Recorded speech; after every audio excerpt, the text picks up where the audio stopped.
स्वागत है आप सबका मेरे YouTube चैनल जिसका नाम है श्री। आज का जो हमारा टॉपिक है वो है शरीर संख्या। ठीक है, विमान स्थान चैप्टर 7 अर्थात अब इसके बाद शरीर संख्या नामक शरीर की व्याख्या की जाएगी, जैसा कि भगवान आपने ने कहा है। पहले अध्याय में धातु भेद से शरीर का वर्णन है।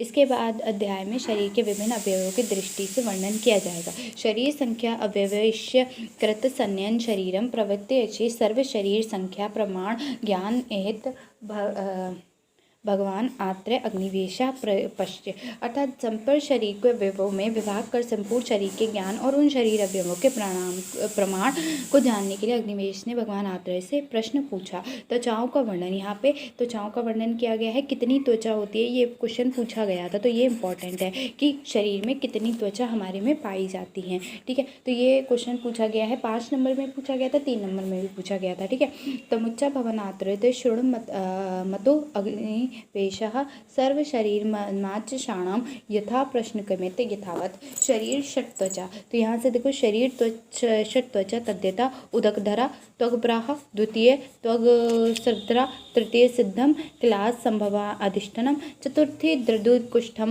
संभवानि अधिष्ठम पंचमी त्वग जी विदृधि संभवानाधिष्ठम षष्ठी तु यसा शिनाम तास्तम्यबंध इव चातमः प्रवश्यति यां चापतिष्ठ्यान रुच्यते जायन्ति पूर्वसु कृष्णरक्तानि स्थूलमूलानि द्रक्षचिकित्समानि च इति षट् त्वचा एष्ता षडम शरीर में तिष्ठते। भगवान अग्निवेश ने भगवान आत्रेय से कहा है कि हे अग्निवेश, तुमने जिस प्रकार प्रश्न पूछा है उसके अनुसार शरीर की व्याख्या एकाग्रचित्त होकर मुझसे सुनो।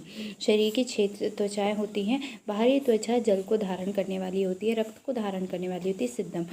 दूसरी रक्त को धारण करने वाली होती है। तीसरी जो होती है सिद्धम और क्लास नामक कुष्ठ को उत्पत्ति करने वाली होती है। चौथी जो होती है दाद और आदि सभी कुष्ठों की उत्पत्ति का स्थान होती है। 5वीं जो होती है अल्धि और विदृति की उत्पत्ति का स्थान होती है।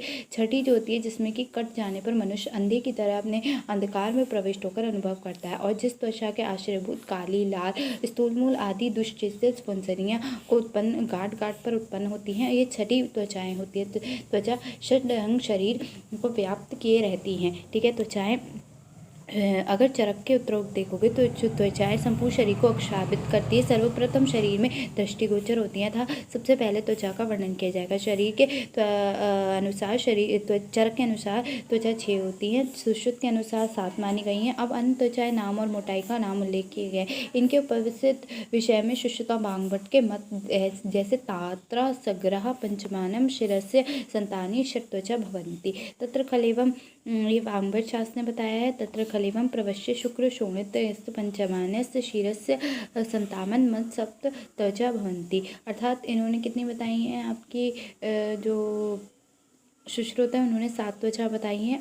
सेम बांगभट्ट ने भी 7 ही त्वचा बताई हैं। चरकोत्तर पहली जो है वो उदकधरा नामक की त्वचा बताई गई है। बाहरी त्वचा संपूर्ण शरीर में पहली होती है। उदकधार को संपूर्ण उदकधार कही गई है। शरीर में काले, शावक, गौर आदि वर्णों की प्रतीति इस त्वचा के होती है। इसने सुश्रुत ने इसका नाम अभाभासिनी रखा है। ठीक है, उसके बाद अगर मैं बात करूँ तो द्वितीय त्वचा क्या बताइए, रक्तधारा बताई गई है। पहली क्या है, बाहरी त्वचा जल का धारण करती है। दूसरी त्वचा रक्तधार त्वचा होती है, इसमें रक्तवाहिनी धमनियां सम्मिलित करती है। इसके दूसरी त्वचा का वर्णन रक्त होता है, इसीलिए सुश्रुत ने इसका नाम लोहित रखा है। ठीक है, सुश्रुत ने इसका नाम लोहित रखा है। तीसरी त्वचा सिद्धम और क्लास रोग की उत्पत्ति करती है, ऐसा चरक मानते हैं। सुश्रुत ने पहली त्वचा पर सिद्धम और षटवक, दूसरी पर तिलवक और न्याक्षित व्यंका, तीसरी चरमदल, अजुली, मनसों का होना माना है। चरक के अनुसार ये सारी तीसरी रूप त्वचा होते हैं। उस त्वचा नामक सुश्रुत ने श्वेता रखा है क्योंकि इसका वर्ण श्वेत होता है। चौथी त्वचा में सुश्रुत ने विविध कुष्ठ का आशय बताया है। इसके ताम्र की रक्त के वर्ण की होती है क्योंकि रक्तवाहिनी धमनियां रक्त का प्रवाहित होकर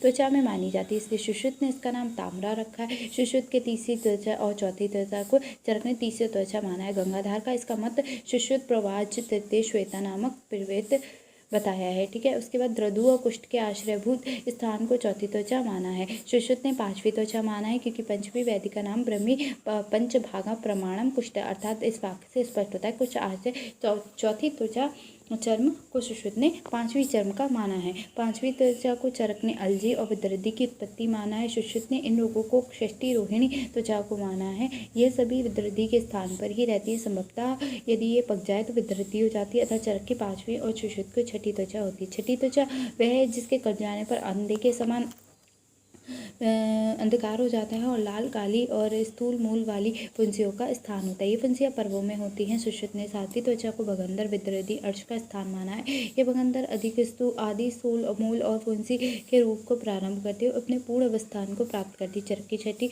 और सुश्रुत की सातवीं होती है। ठीक है, अंगों का विधान है। यहाँ पे शरीर के अंगों का विभाग है। 2 बाहु, 2 पैर, शिरा, ग्रीवा और मध्य शरीर, इस प्रकार के 6 अंग हैं।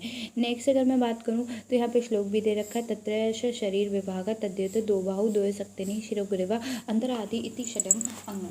ठीक है, उसके बाद अस्थियों की संख्या क्या बताइए। दांत के जबड़ों और नख के 360 अस्थियाँ होती हैं। दांत 32 होते हैं, दंतोमूलन 32 होते हैं, मतलब मसूड़े जिसे हम कहते हैं। ठीक है, नख 20 होते हैं। ठीक है, हाथ पैरों और एड़ियों की अस्थियाँ 30 होती हैं। हाथ पैर की शलाकाएँ यहाँ पे 360 बताई गई हैं, पर नॉर्मली जो मॉडर्न के अकॉर्डिंग देखते हैं तो हम 206 ही कहते हैं। अंगुलियाँ क्या आश्रयभूत होती हैं, 4 होती हैं। पर एड़ी की हड्डियाँ 2 होती हैं। पैर के गुल्फ की हड्डी जो होती है वो 4 होती हैं। हाथों में मणिबंध में 2 होती हैं। अर्तनी की अस्थियाँ 4 होती हैं। जंगा अस्थियाँ जंगा अस्थि 4 होती हैं।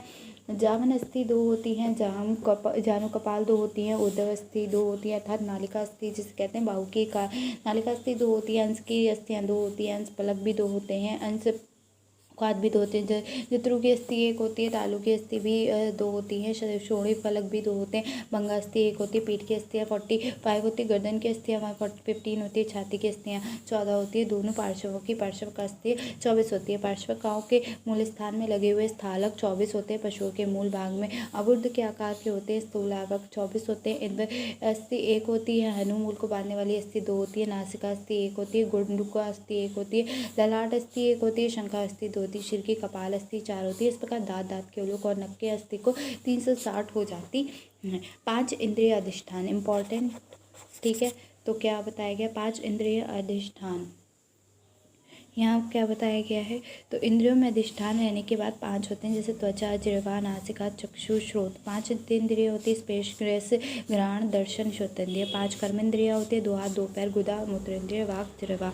हृदय, चेतना का स्थान एक ही होता है। ठीक है, प्राणायतन 10 प्रकार के होते हैं। यहाँ पे थोड़ा सा अलग है, वहाँ पे दूसरा था। 10 प्राणायतन तद्धिता, मूर्धा, कंठ, हृदय, गुदम, बस्ती, ओज, शुक्रम, शोणित, मांस, मतम इति तेषुम पूर्वत मर्म सकते नहीं। यहाँ पे जो बताया गया है वो मूर्धा, सिर, हृदय, कंठ, हृदय, नाभि, गुदा और बस्ती, मूत्राशय, ओज, शुक्र, शोणित और मांस बताया गया है। पर वहाँ पे मांस की जगह 2 शंख बताए गए थे। तो ये 6 प्रकार के मर्म स्थान कहे गए हैं। कोष्ठांग इंपॉर्टेंट, ये भी पूछा गया था एक पेपर में। ये 3 नंबर या पता नहीं 5 नंबर में कहीं पर पूछा गया था, मुझे ये याद नहीं है। ठीक है, तो यहाँ पे कोष्ठ पंचदश कोष्ठांग तद्धिता, नाभि, हृदय चा, क्लोम चा, इकरत चा, प्लीहा चा, वृको चा, वस्ति चा, पुरुषा, नमाशय चा, पक्वाशय चा, गुत्तर, गुदम, चादर, गुदम, शुद्रांत चा, स्थूलन चा, वपान चा इति। अर्थात कोष्ठांग के अंग 15 होते हैं। कौन कौन से होते हैं? नाभि होता है, हृदय होता है, क्लोम होता है, इकरत, प्लीहा दोनों, वृक, वस्ति, पुरुषादा, नमाशय, पक्वाशय, उत्तरगुद, अधरगुद,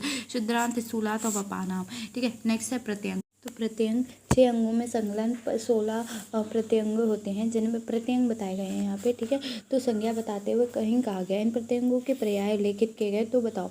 यहाँ पे पूछा जाता है कि प्रत्यंगों के पर्याय से क्या जाना जाता है, तो ये इंपॉर्टेंट है। तो 2 जंगा पिंडिकाएँ, 2 उरु पिंडिकाएँ, 2 स्ट्रिप, 2 अंडकोश, 1 मूत्रांद्र, 2 एडाक, 2 वक्षण, 2 कुकुंदर, 1 बस्ती, सिर, उदर, 2 स्तन, 2 कफ के स्थान, 2 बगलों के कठिन भाग। ठीक है, और क्या होता है? 2 बाहु पिंडिकाएँ, 1 चिबुक, 1 गलशुंड, 2 ओठ, 2 सकंठ, 2 दंतवेष्ट, 1 गौजरेहा, 2 उपजिह्विका अर्थात जिसे टॉन्सिल्स कहा जाता है, 1 ग्रौजिका मतलब जिह्वा जो होती है, 2 गलशुंड मतलब जो ये चीक रीजन होता है वो, 2 कर्ण शशुकली अर्थात कर्ण के ऊपरी जो ये घेरे बने होते हैं ना वो, 2 कर्णपुत्रिका, 2 अक्षिकूट, आँख के 4 वर्तम, 2 मतलब ये आईलेट्स, 2 नेत्र कनिकाएँ, 2 भौहें, 1 अर्थात ग्रीवा का पीछा, 2 हाथ, 2 पैर, ये सब 56 प्रत्यंग होते हैं। शरीर के छिद्र कितने होते हैं? इंपॉर्टेंट। नव महति छिद्राणि सप्त शिरसि द्वे चादा, अर्थात 9 बड़े बड़े छिद्र होते हैं, 7 शरीर में होते हैं, 2 नीचे होते हैं, अर्थात 2 आँख के छिद्र हो गए, 2 नाक के छिद्र हो गए, 2 कान के छिद्र हो गए, 1 मुख का छिद्र हो गया, 2 ये 7 छिद्र होते हैं, 1 गुदा का छिद्र होता है और 1 मूत्र मार्ग का छिद्र होता है, ये 2 नीचे होते हैं। एताद वृक्ष शिखरत निर्देष्टम, दृश्यों का वर्णन में अभिप्रेत, ये पूर्व में त्वचा से लेकर परिपाद बल्ब तक जो वर्णन किया जाता है ये दृश्य प्रत्यक्ष है। इन्हीं का जो निर्देश वर्णन किया जाता है अर्थात जो अप्रत्यक्ष है वो केवल अप्तोदेश एवं अनुमान ग्रस्त भी हो सकता है। नेक्स्ट है स्नायु एवं शिरा के आदि की संख्या। यहाँ पे पूछा गया था ये क्वेश्चन भी, ये सिरा और स्नायु आदि की संख्या बताओ, स्नायु सिरा आदि की संख्या बताओ। तो इम्पॉर्टेंट हो गया ये भी 5 नंबर या 3 नंबर के लिए। तो तद्यथा नवसात्र शतानाम सप्त शिरास्तनी द्वे धमनी शते चतावरी पेशी शतानय सप्तोत्तर मर्वसत द्वे संदिशते एको नक्षत्र सताम नव चाशतानि षट पंचकानि शिराधमनी नाम उणते प्रवृत्ति जानानाम मुख ग्रह परिणाम तावान्ति चैव केश शमतु लोमानिति एतद्य त्वं संज्ञातं त्व प्रकृति दृश्यं तवर्तमतः परम एतद्युक्तं च विकल्पे प्रकृति भावा करिष्यते। इसके बाद जो कहा जाएगा वो प्रत्यक्ष नहीं है, अतः इसका निर्देश नहीं किया जा सकता, इसके केवल तर्क अनुमान से कहा जा सकता है। जैसे 100 स्नायु होते हैं, सिराएं जो होती हैं और धमनियाँ 200 होती हैं, 400 पेशियाँ होती हैं, 107 मर्म होते हैं, 200 संधियाँ होती हैं, 2,99,046 सिरा होती हैं, मतलब 29946। उस धमनियों के अणु स्वरूप से विभाजित सूक्ष्म स्वर होते हैं, इतने ही कैपिलरीज होते हैं, अर्थात केश दाढ़ी रोम कितने होते हैं? इतने ही होते हैं, ठीक है। इतने इस प्रकार दृश्य और अदृश्य की संख्या बता दी गई। इसमें त्वचा आदि दृश्य है, इसके अर्थात पहाड़ी पाद तल के बाद मव अनुमागम्य है। ये दृश्य और तर्क दोनों शरीर के स्वस्थ रहने पर अपनी अपनी संख्या के अनुसार रहते हैं, पर यदि शरीर विकृत हो जाता है तब इनमें भी विकृति आ जाती है। रसादि धातुओं के मान इम्पॉर्टेंट पूछा जाता है, ठीक है। तो तो तत्परम परिणाम अभिज्ञेयम तच्च प्रवृत्ति संयोग तर्कत तद्यता यहाँ पे बताया गया तद्यता दशोदक से आतत शरीर स्वैज अंजलि प्रमाणे यत् प्रभात पुरुषम अनुबंध्यत प्रत्युम्नम तथा मूत्र रुद्रम अनावास्य शरीर धातुनाम यत्तु सर्वशरीर ब्रह्मा तवद्बुद्धति यत्तु त्वगत वर्णत लसिका शब्दम लवेत यच्च चेदूष्णम बद्धम लोम कुप्यते निशपततम स्वेद शब्दमवाप्तम तदुकम दक्ष अंजलि प्रमाणम नव अंजलि प्रमाणम पूर्वस्य परिणाम मध्यते। अर्थात इसमें बताओ जिस शरीर तत्वों का ज्ञान अंजलि प्रमाण से के रूप में होता है उसके उपदेश किया गया है, ठीक है। यहाँ स्व अंजलि प्रमाण के रूप में जो कहा जाता है वह अधिक प्रमाण के रूप में अर्थात मैक्सिमम इनके वृद्धि ह्रास होते हैं जिनके ज्ञान अनुमान में किए गए हैं। जैसे शरीर की अंजलि 10 अंजलि जल का प्रमाण होता है, जो जल में अतियोग अर्थात शरीर के 10 अंजलियों में अधिक रूप से स्थित रहता है, वह नीचे आकर पुरुष के संबंध स्थापित कर बाहर निकलता है। मूत्र और रक्त अपना अन्य शारीरिक धातुओं से संबंध करता है, जो जल संपूर्ण शरीर में चलते हुए बाहरी उदक धारा कला को धारण कर पोषण करता है, जो जल त्वचा को व्रण कर लसिका नाम से कहा जाता है। जो जल गर्मी से संबंधित होकर लोमकूपों से निकलता है उसे श्वेत को प्राप्त किया जाता है। वह जल 10 अंजलि प्रमाण का होता है। आहार के परिणाम पाक स्वरूप जो धातु जिस रस को कहा जाता है वह 9 अंजलि प्रमाण है, 8 अंजलि रक्त है और 7 अंजलि जो है वो पुरुष है,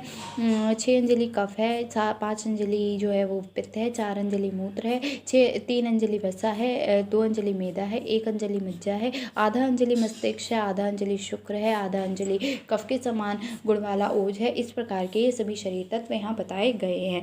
नेक्स्ट है यहाँ पे शरीर भाव बताए गए हैं, ठीक है। तो इम्पॉर्टेंट है शब्द धातु पुरुष के भाव बताओ, ये बहुत पूछा जाता है, ठीक है। तो यहाँ पे क्या बताया गया है, श्लोक दिया है तत्र स्थिरम यदा नख अस्थिदंत मूर्ति। यहाँ पे देखो तत्र यदिष्टम पार्थिव अलग अलग बताया गया है यहाँ पे। जैसे पार्थिव का है वो स्थूल अवयव है, शरीर में जो स्थूल स्थिर मूर्तिमान, तो यहाँ बताया है स्थूलम स्थिरम मूर्ति मृद रुख कठिनम नख आदि दंत मास्य वर्चमा केश शब्द लोम कंडारा तत्व पृथ्वम गंधो घ्राण चा। तो यहाँ पे क्या बताया गया है, तो यहाँ पे एक चार्ट भी दिया गया है पेज नंबर 112 पे। तो स्थूल अवयव हो गए स्थूल, स्थिर, मूर्तिमान, गुरु, खर और कठिन अवयव होते हैं, जैसे नख हो गए, दंत, दांत, मांसपेशियां, त्वचा, पुरुष, केश, दाढ़ी और कंडरा आदि अंगों में वे सभी गंध एवं नासिका पार्थिव हैं। ठीक है। जलीय शारीर अवयव क्या होता है, तो जलीय शारीर अवयव में जो बताया गया है वो गंधे ग्राण है, यहाँ पे ग्रहण होना चाहिए। ठीक है। ये द्रव होती है, सर होती है, मंद होती है, स्निग्ध होती है, मृदु, पिच्छल, रस, रुद्रम, वसा, कफा, पित्त, मूत्र, इंद्रिय, तद्यता, रसो रसोंचा। अर्थात यहाँ पे क्या है, जो द्रव होती है, सर होती है, मंद होती है, स्निग्ध होती है, मृदु होती है, पिच्छल होती है, रस, रक्त, मांस, वसा, कफ, पित्त और मूत्र, स्वेद आदि सभी रस से एवं जिह्वा जलीय है। तेजस का क्या होता है, तो यहाँ पित्त होगा, तो यत से शुरू है, यहाँ से यत पित्त मूषणा चायोगचा या चा भा शरीर तत् सर्वमार्ग्य रूप दर्शनम चा। अर्थात इसमें क्या बताया, जो शरीर पित्त है वह ऊष्मा, तेजस का बताया गया है गर्मी से, जो शरीर में भा चमक है वही सभी रूप एवं नेत्र आग्नेय है। नेक्स्ट है वातज, शरीर कैसा होता है, तो पित्त वाला हो गया। ठीक है। दर्शनम चा ये चित उश्वास प्रश्वास स्व उन्मेष निमेश कुंजन प्रसारण अगमन प्रेरण धारण तद्वत वीर्यम स्पर्शम है, जो शरीर में उच्छ्वास निश्वास उनमें निवेश खोलना बंद करना आकुंचन किसी वस्तु को अपनी ओर खींचना प्रसारण गमन प्रेरण आदि क्रियाएं ये हैं, वे सभी स्पर्श और स्पर्शन इंद्रिय वायव्य है। आकाशीय क्या होता है, तो यदि विकृतम यदुच्यते महाति चूर्णम स्त्रोतांसी तदात शब्द श्रोतम चा। अर्थात जो शरीर में छिद्र कहा जाता है, बड़े हो छोटे हो, शुद्ध शब्द और कान से आकाशीय बताए गए हैं।